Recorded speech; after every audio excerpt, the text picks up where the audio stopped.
आज हम भौतिक भूगोल के अंतर्गत भू संचलन या अर्थ मूवमेंट का अध्ययन करेंगे। इसके अंतर्गत हम जानेंगे कि पृथ्वी में भूगर्भ और पृथ्वी की बाहरी सतह पर कौन कौन से बल कार्यरत होते हैं। तो सबसे पहले हम इन बलों का इंट्रोडक्शन पढ़ेंगे, बाद में इनका डीपली अध्ययन करेंगे। तो सबसे पहले हम देखते हैं कि पृथ्वी पर कार्यरत जो बल होते हैं, जो फोर्स होते हैं, उनको मुख्यतः दो भागों में बांटा गया है। ऐसे बल जो भूगर्भ में या पृथ्वी की सतह के भीतर की ओर कार्यरत होते हैं, उन्हें अंतर्जात बलों के नाम से जाना जाता है।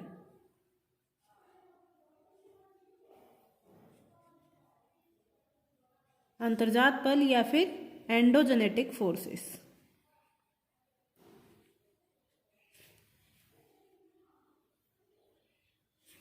दूसरे प्रकार के बल, ऐसे बल जो पृथ्वी की सतह के ऊपर कार्यरत होते हैं, उन्हें बहिर्जात बलों के नाम से जाना जाता है या एक्सोजेनेटिक फोर्सेस।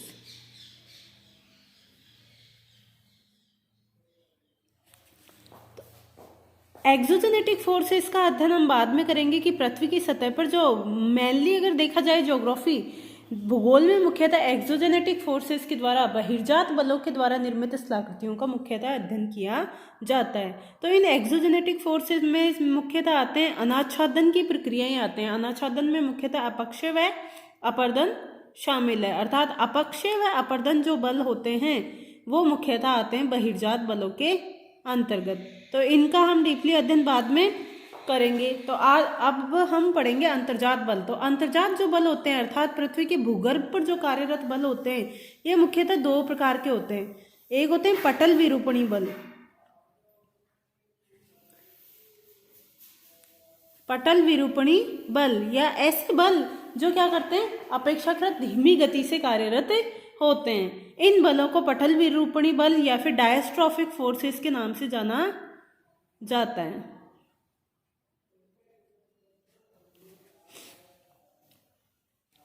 ऐसे अंतर्जात बल जो आकस्मिक रूप से कार्य करते हैं, अर्थात बहुत कम समय में पृथ्वी के धरातल पर परिवर्तन ला देते हैं, उनको आकस्मिक अंतर्जात बलों के नाम से जाना जाता है। जो आकस्मिक अंतर्जात बल है, इसमें मुख्यतः भूकंप और ज्वालामुखी क्रियाएं शामिल होती हैं। तो जो आकस्मिक अंतर्जात बल होते हैं, इनमें मुख्यतः भूकंप व ज्वालामुखी का अध्ययन किया जाता है। इसके अलावा जो डायस्ट्रॉफिक फोर्सेस हैं, जिन्हें पटल विरूपणी बलों के नाम से जाना जाता है, ये कैसे बल होते हैं? ऐसे बल जो पृथ्वी के भूगर्भ के भीतर मंद रूप से कार्यरत होते हैं, अर्थात धीमे समय में यह पृथ्वी की स्थलाकृतियों में परिवर्तन लाते हैं। ये जो पटल विरूपणी बल होते हैं, इनको मुख्यतः महाद्वीप निर्माणकारी बल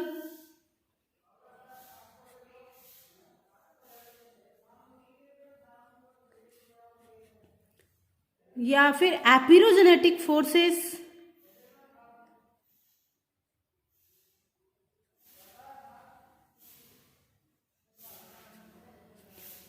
या फिर पर्वत निर्माणकारी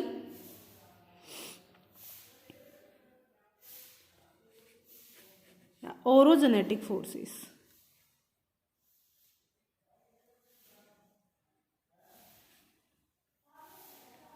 के नाम से जाना जाता है। अर्थात जो पटल विरूपणी बल होते हैं वो दो प्रकार के होते हैं। एक होता है एपिरोजेनेटिक फोर्सेस, एक होते हैं ओरोजेनेटिक फोर्सेस।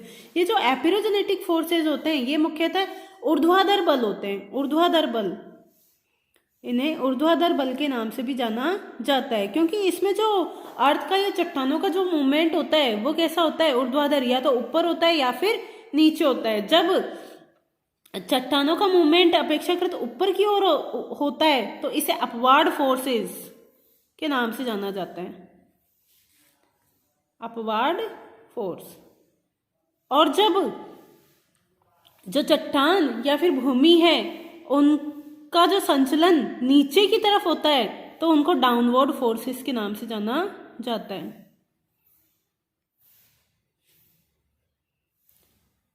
इसलिए एपिरोजेनेटिक फोर्सेस को मुख्यतः ऊर्ध्वाधर बल के नाम से भी जाना जाता है। यानी जब चट्टानें अपेक्षाकृत ऊपर की ओर गतिशील होते हैं, अर्थात संचलन कैसा होगा, ऊर्ध्वाधर होगा लेकिन ऊपर की ओर होगा, तो उन्हें अपवर्ड फोर्सेस के नाम से जाना जाता है। ये दो प्रकार का होता है, एक तो होता है उत्थान और एक होता है इमरजेंस। और डाउनवर्ड फोर्सेस जो होते हैं उसमें अवतलन, यानी इसमें क्या होगी, चट्टानें नीचे की तरफ खिसकेगी, यानी जो ऊर्ध्वाधर बल होगा उसमें चट्टानें नीचे की ओर जब खिसकती है तो उन्हें डाउनवर्ड फोर्सेस के नाम से जाना जाता है। ये मुख्यतः अवतलन या सबमर्जेंस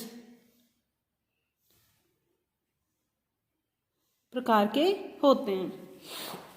अब बात की जाए पर्वत निर्माणकारी बलों की, तो पर्वत निर्माणकारी जो बल होते हैं इसमें क्या होता है, इन्हें क्षैतिज बलों के नाम से भी जाना जाता है। क्षैतिज बलों के नाम से क्यों जाना जाता है, क्योंकि इसमें चट्टानों का जो मूवमेंट होगा वो क्षैतिज दिशा में होता है। तो या तो क्षैतिज दिशा में दो प्रकार से हो सकता है, या तो क्या होगा, चट्टानें एक दूसरे की तरफ खिसकेगी या चट्टानें एक दूसरे से विपरीत दिशा में खिसकेगी। क्योंकि चट्टानों का मूवमेंट क्षैतिज दिशा में हो रहा है इसलिए इन्हें क्षैतिज ऑरोजेनेटिक फोर्सेस को क्षैतिज बल के नाम से भी जाना जाता है। ये जो बल होते हैं ये मुख्यतः दो प्रकार के होते हैं। अगर चट्टानें एक दूसरे की तरफ खिसकती है तो इन्हें संपीड़नकारी बल के नाम से जाना जाता है, अर्थात संपीड़न।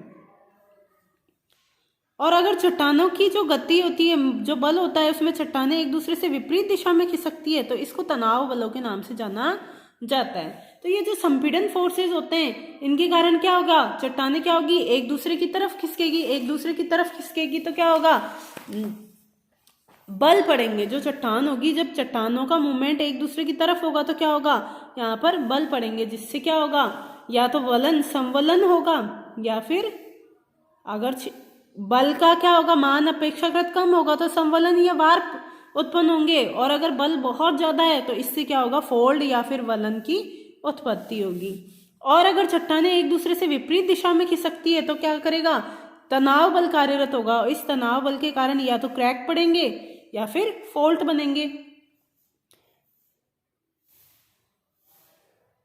क्रैक यानी चटकने पड़ जाएगी चट्टानों में, या फिर फॉल्ट यानी भ्रंश का निर्माण होगा। ठीक है, ये तो इनका इंट्रोडक्शन है। अब हम इन बलों को ही डीपली पढ़ेंगे।